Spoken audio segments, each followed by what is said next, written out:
भंडारा शहरात एकाच नंबरचे 2 प्रायव्हेट स्कूल व्हॅन, याच व्हॅनमध्ये खुलेआम शाळा चालक भरत आहेत घरगुती गॅस, तर आरटीओ विभागाचा सर्रास दुर्लक्ष होताना दिसत आहे। भंडारा शहरातील एसआरसी कॉन्व्हेंट स्कूलमधील हा धक्कादायक प्रकार समोर आला आहे। भंडारा शहरात धक्कादायक वास्तव समोर आला आहे की एकाच नंबरच्या 2 स्कूल व्हॅन आपल्याला पाहायला मिळत आहेत।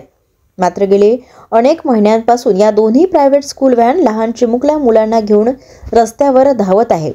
मात्र शहरात 2 गाड्या एकाच नंबर प्लेटच्या धावत असताना देखील आरटीओ विभागाला याची साधी भणक सुद्धा नव्हती। इतकंच नाही तर या दोन्ही गॅस किटवर चालत असून संस्था चालक खुलेआमपणे या प्रायव्हेट स्कूल व्हॅनमध्ये घरगुती गॅस भरताना दिसून येत आहे। याची कुठलीही परवानगी घेण्यात आली नाही, तर हा सगळा प्रकार भंडारा शहरातील एसआरसी कॉन्व्हेंट या स्कूलमध्ये खुलेआम सुरू आहे। हा सगळा प्रकार कॅमेऱ्यामध्ये कैद झाला आहे, तर आता या संदर्भात या व्हॅनला शोधून कारवाई करणार असल्याचे आरटीओ विभागाचे म्हणणे आहे। पण गेली अनेक महिने बिनधास्तपणे अधिकाऱ्यांच्या नाकाच्या खाली शहरात धावत होत्या। इतकंच नाही तर स्कूल व्हॅनमध्ये लहान चिमुकले मुले देखील बसलेले असतात। त्यामुळे एखादा अपघात होऊन मोठी दुर्घटना घडली असती तर याला जबाबदार कोण असा प्रश्न या निमित्ताने उपस्थित होते। भंडारा शहरामध्ये आतापर्यंत 258 स्कूल बसेसची नोंदणी आहे। पैकी 200 स्कूल बसेस आहेत आणि 8 स्कूल व्हॅन्स आहेत सध्याच्या नोंदणीच्या अनुसार। सर, गॅस सिलेंडर किती व्हॅनची नोंदणी वगैरे आपल्याकडे? हे सगळे जे आहेत हे स्कूल बसेस जे आहेत ते आयदर डिझेल ऑर पेट्रोल याच्यावरती ते आहे सध्या त्यांचे आपल्याकडे ते रजिस्टर्ड आहे ते फ्युएल।